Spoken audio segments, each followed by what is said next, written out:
Welcome to the deep dive. Today, we're plunging into a really fascinating situation. Microvast Holdings, Inc., ticker MVST, a battery tech company that's right in the middle of this electrification battleground. Yeah, it really is. And the market seems completely split on this one. You've got this incredible performance story on one side. Yeah. I mean, the stock went up, over 1,800% in the last year? Exactly. And they finally turned profitable after just massive capital investment for years. But then the skepticism. Yeah. It's intense. Wall Street analysts, they're saying strong buy. Right, but look at the short interest. Somewhere between 17% and maybe 23% of the entire float is shorted. That's huge. It is. When almost a quarter of the available stock is betting against the company, you know there's a perception of, existential risk. That level of shorting, it's not just hedging. It suggests someone sees a really specific acute threat on the horizon. So that's our mission today. Let's break down Microvast, the tech, the money side, and then really try to uncover that single big geopolitical issue that seems to be driving this whole conflict. Okay, where do we start? The basics. Yeah, let's start at the beginning. What do they actually do? Okay, so Chapter 1, business analysis. Microvast's core idea, it seems, is this vertical integration. Right. They're not just buying cells and putting them in a box. They control, pretty much the whole process, from the fundamental battery chemistry. You mean like the cathode, anode, separator materials? Exactly. Those, all the way up to the finished, ready-to-go battery packs. And that control, that lets them customize things, doesn't it? That's the key point, I think. They aren't just selling generic batteries off a shelf. Their money comes from selling these highly engineered systems, and specifically into two really demanding markets. Which are? Heavy-duty commercial electric vehicles, think trucks, buses, and utility-scale energy storage. Big grid batteries, basically. ESS. Gotcha. And the tech reflects that heavy-duty focus. Yeah, you see in their main products, like the high-energy NMC cells, that's nickel, manganese, cobalt. They've got these 53.5 amp-hour cells that are really optimized for those tough commercial jobs. Okay, but what about the future? Is there a big tech leap they're aiming for? There is. And this could be a game changer if they pull it off. They're working on what they call a true all-solid-state battery, ASSB. Solid state. That gets rid of the flammable liquid and such. Precisely. So potentially huge gains in safety, maybe energy density, performance. It would be revolutionary if they can commercialize it effectively. And this isn't some brand new startup, right? They've been around. No, not at all. Founded back in 2006. Yeah. So what's that? 18 years of experience now. Wow. Yeah. And they claim over 31,000 battery systems already out there, working globally. Plus a pretty hefty IP portfolio, something like 810 patents and applications. It's a substantial foundation. So in the market they're in, it's just booming. Oh, it's one of the biggest waves out there. The global EV battery market projections show it going from maybe $92–93 billion next year to almost $740 billion by 2034. 740 billion. Yep. That's roughly a 26% compound annual growth rate. Just massive tailwinds. Okay, and you can see that momentum starting to hit their bottom line, right? That's the bull argument. Absolutely. Look at the gross margin. It went from 18.7% in 2023, jumped to 31.5% in 2024. And kept going. And then hit 34.7% in the last quarter, Q2 2025. That's classic economies of scale finally showing up. It suggests that huge investment phase might actually be starting to pay off operationally. Okay, that makes sense. As we dig deeper into Microvast's technology, if you're finding this analysis valuable, be sure to like and subscribe to the stockanalytics.ai YouTube channel for more deep dives like this. Good point. Now, shall we pivot? Let's look at the people steering the ship through all this growth and turbulence. So, Chapter 2. Management evaluation. You almost have to begin with the founder and CEO, Yang Wu. His track record is pretty notable, isn't it? It really is. That prior company he sold to Dow Chemical. The reports say it generated a remarkable 55-fold return on investment. That certainly suggests someone who knows how to build value and, importantly, how to exit successfully. Okay, that's a strong point for the bulls. But hasn't there been some instability recently? There has, and you have to look at that critically.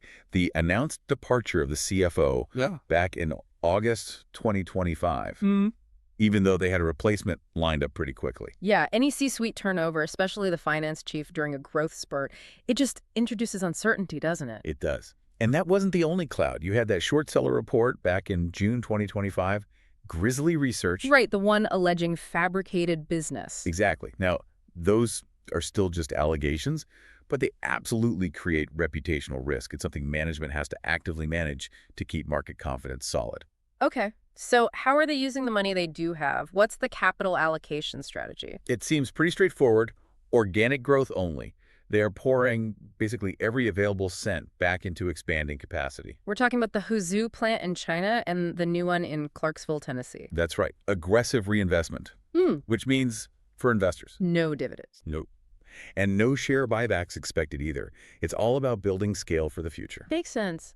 And that focus is showing up in their ROIC, the return on invested capital. You mentioned it was turning around. Yeah, it's an interesting inflection point. For years, ROIC was deeply negative. I mean, they were spending massively. But now, the latest numbers, the last 12 months, show a positive ROIC of 5.38%. Okay, positive good. But 5.38%, that still feels quite low, doesn't it? Especially for a company with that kind of stock run-up and needing to justify a growth premium. That's a very fair point. Normalized figures might still put it in negative territory, actually, around negative 3.55%. So yes, 5.38% LTM shows they just crossed the profitability threshold on that metric. Right. It signals the transition is happening, but it's fragile. Any operational slip-up, and that number could easily dip back below zero. Exactly. It highlights how recent this profitability is. They need to show sustained, significant improvement there to really justify the current market view. And for our subscribers listening, remember, members can add stock suggestions for future videos in the comments, and we will pick them up. Let us know what you want us to analyze next. Okay, let's get into the numbers themselves. All right, Chapter 3, Financial Analysis. Let's put some figures on this turnaround story. Market cap is currently, what, about $1.4 billion? $1.41 billion, yeah. So firmly in that small to mid-cap growth bucket. And the revenue growth, that's been pretty strong. Oh, yeah. Top-line momentum is definitely there. Revenue more than tripled in just 4 years. It went from about $107.5 million in 2020 to $379.8 million in 2024. That kind of growth shows there's real demand for what they're selling. But the big news, the thing driving the narrative, is hitting profitability, right, in 2025. That's the milestone. They reported a GAAP net profit in Q1 and then followed up with a positive adjusted EPS earnings per share of 0.05 cents in Q2. So moving from just burning cash to actually generating profit, that's key for any sustainable rally. Absolutely. And underpinning that profit is a really critical shift in cash flow. They consumed cash for a long, long time. But now, free cash flow positive. How much? Over the last 12 months, FCF was positive $25.25 million.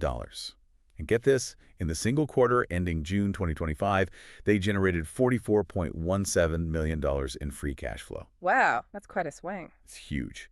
That shift makes the company seem much more resilient, better able to weather any market storms. Okay, but now, the other side of the coin, the warning signs, the things the bears are focusing on. Right. Financial stability is probably the weakest part of the story. First, debt to equity. It's high, 1.82. Meaning they're relying more on debt than equity to fund everything. Correct. Lots of leverage to fuel that growth. But the really acute issue, I think, is liquidity. You're talking about the current ratio. Exactly. It's 0.83. Which is below 1.0. Bad sign. It's definitely a flag. A current ratio below 1 means their short-term liabilities, basically bills due within a year, are greater than their current assets, the stuff they can easily turn into cash. So, potential trouble paying the bills if things tighten up? It signals potential liquidity challenges. Yeah. Aggressive growth can sometimes paper over that, but the underlying risk is there. Okay, so given those risks, how does the valuation look? You said it's priced for growth. It is. Since they just turned profitable, looking at trailing PE isn't very useful, so you look forward. And the forward PE is? Somewhere in the range of, say, 23.9 to 25.5, which, compared to some peers like China Yuchai at around 17.3, it's a premium. So you're definitely paying up for the expected future execution. You are. And to get a sense of intrinsic value, analysts using DCF discounted cash flow models put the range somewhere between $4.04 on the low side, $6.30 on the high end. Yeah. The average target price comes out around $5.10. Okay, so $4.04 to $6.30, average $5.10. That range is kind of the battleground for the market debate right now. Exactly. It sets the context for how the market is feeling about the stock. Let's dive into that sentiment next. So, Chapter 4, Market Sentiment. And we come right back to that fundamental split we talked about at the start. Right. On one side, you have the analysts. Yep, the institutional analysts, the ones building those DCF models we just mentioned. Their consensus is a strong buy. And they're backing that average price target around $5.10. Okay, that's the bull view from Wall Street. But then the bears. Then you have the bears, and their view is expressed really forcefully through that massive short interest. That 17% to 23% number again. Yeah, up to 23.1% of the float shorted. It just signals huge, sophisticated doubt. These aren't small retail bets. This is serious money betting against a company. And they're not just betting on a little slowdown, are they? That kind of short interest implies they see something potentially catastrophic. It really does. Either a total operational failure or, more likely, some kind of external shock, like a policy change that kneecaps the business. Interesting. What about the technicals? Where's the stock price sitting relative to its trends? Okay, so the price right now is around $4.33. That's actually a little bit below its 50-day moving average, which is closer to $4.56. So some recent weakness or consolidation? Yeah, suggests maybe some profit-taking or uncertainty in the short term. But importantly, it's still comfortably above the long-term 200-day moving average. Which is where? Around $3.65, 3.6482 des. So despite the recent choppiness and that huge short interest, the longer-term chart still suggests an underlying uptrend is intact. Okay, so the technical picture is a bit mixed, but maybe leaning slightly positive long term. You could say that. The battle is definitely being fought right now. Let's look at who owns the shares. Who's actually taking sides here? Chapter 5, ownership structure. So who's on the bull side actually holding the stock? Institutions seem pretty involved. They are. Institutional ownership is around 23.4%. And we're talking about the big names here. Like who? BlackRock, Vanguard, Morgan Stanley. The usual heavyweights. Okay, standard institutional presence. Anything unusual about their activity? Well, this is where it gets really interesting. Their recent activity hasn't just been standard. It's been, well, explosive. How so? In the most recently reported quarter, you have to pause on this knee scam. BlackRock increased its position in Microvast by 164%. Wow, okay. Double down and then some. And Morgan Stanley. They increased their stake by 805%. Wait, 800%? 805%. That kind of a massive, aggressive buying by major, sophisticated institutions is a huge vote of confidence. It implies they think the turnaround is real, and maybe those risks are manageable or misunderstood. That's certainly one interpretation. It suggests they believe management is navigating the challenges and the growth story is solid. What about insiders? Are they aligned with this? Very much so. Insider ownership is also quite high, around 27.6%.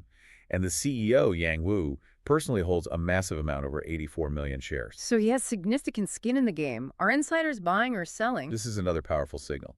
Over the last 12 months, looking at open market transactions, insiders bought over 1.6, almost 1.7 million shares. Okay. And selling? Zero. They sold 0 shares on the open market in the last year. Wow. So big institutional buying, high insider ownership, and insiders only buying, not selling. That's a pretty compelling picture from the ownership side. It definitely strengthens the bull case significantly. They're literally putting their money where their mouths are. Okay, so we have the strong bull case momentum, the institutional backing.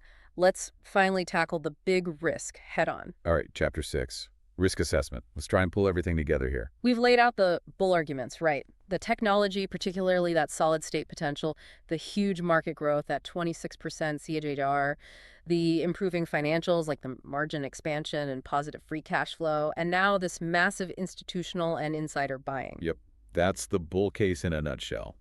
And we've touched on the internal weaknesses too, primarily. That weak balance sheet, especially the low current ratio, that 0.83 number. Yeah. And maybe some geographic concentration risk with the big plant in Huzhou, China. Okay. Opportunities are clear. Dominate the heavy-duty EV space, crack the solid-state code. But now, the threat. The thing that explains that 23% short interest. This is it. The single acute geopolitical threat that hangs over everything. We're talking about the new U.S. tariffs, the ones imposed in 2025. Exactly. Because Microvast relies so heavily on that manufacturing base in Huzhou, China, this policy shift hits them right where it hurts. And the numbers are pretty stark. They're brutal. The tariff rate on EV lithium-ion batteries coming from China, it jumped from 7.5%. 58%. 58%. Ouch. And it doesn't stop there.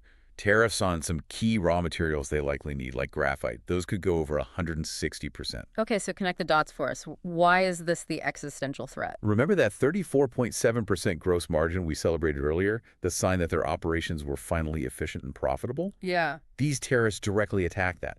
They threaten to massively increase the cost of goods sold for everything coming out of those Chinese facilities. So it could wipe out all those hard-won margin gains. Instantly. It creates a very real scenario where, despite nailing the technology and the market demand, they get pushed right back into unprofitability simply because of this external policy change. So the bear thesis isn't about the company failing operationally. It's about getting sideswiped by geopolitics. That seems to be the core of the sophisticated bear argument, yes. Policy risk trumping operational success. Okay, that clarifies the battle lines pretty sharply. Let's try to wrap this up. So, Chapter 7, Conclusion. When you synthesize this whole thing, Microvast really feels like it's defined by this race, doesn't it? Operational momentum versus these external headwinds. Absolutely. Let's recap the two sides. The bull case. It's built on their technology mode, potentially widened by solid state. It's riding that massive market wave. It's showing real financial improvement margins, cash flow, and it's backed by huge conviction buys from institutions and insiders. Right. And then the bear case hinges on that weak balance sheet and liquidity strain. Points to a premium valuation that demands flawless execution, highlights the massive short interest as a sign of deep skepticism, and crucially, focuses on that severe, immediate threat from the 2025 U.S. tariffs hitting their Chinese manufacturing base. Precisely.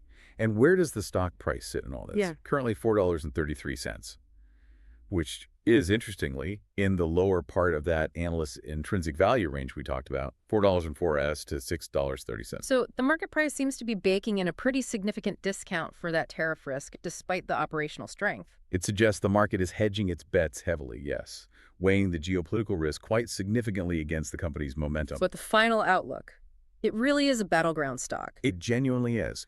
The outcome here seems like it will hinge almost entirely on one question.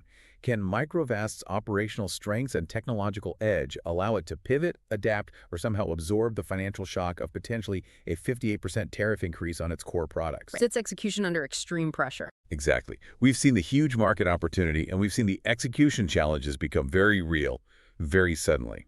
So for you listening, the key question to mull over is this. They've invested billions already. Is that tech moat, especially the promise of the true all-solid-state battery, going to be deep enough and, crucially, arrive fast enough to counteract what could be an immense financial blow from these tariffs? It's a race against policy and the clock. That sums it up perfectly. That is the defining question for anyone looking at Microvast right now. Thanks for diving deep with us today. If you found this analysis useful, please do like and subscribe to the stockanalytics.ai YouTube channel. We do more deep dives like this all the time. Yeah, and remember, we've only just started scratching the surface of the S&P 500. For just $4.99 a month, you get access to our playlist of 500 deep dive videos covering every single stock in the S&P 500. And coming up next, exclusively for members, we're tackling the NASDAQ 100. And one more thing for subscribers. If there's a particular stock you're curious about, members can add stock suggestions for future videos right there in the comments, and we will definitely pick them up and analyze them for you. And finally, the important reminder. This analysis was generated by an AI system. It's purely for educational and informational purposes. It's absolutely not financial advice. Please, always do your own thorough research and due diligence before making any investment decisions. We'll catch you on the next deep dive.